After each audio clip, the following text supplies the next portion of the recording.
head in my hand.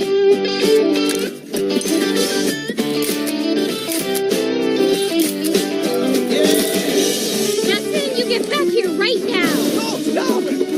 Not cross the line! No! Wait. Hold on. Easy, little boy.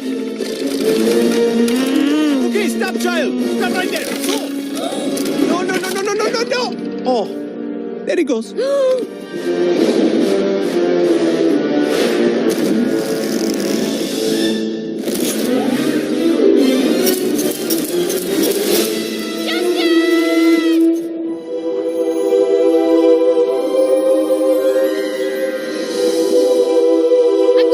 I've got him.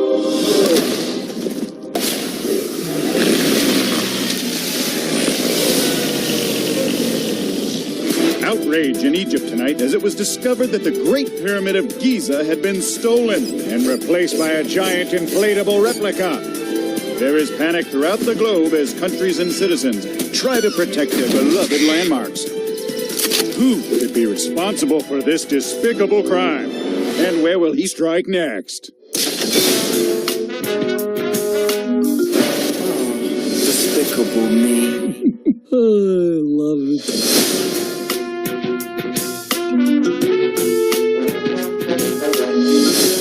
Having a bad day. If you take it personal, that's okay. Watch, this is so fun to see. Oh, despicable me.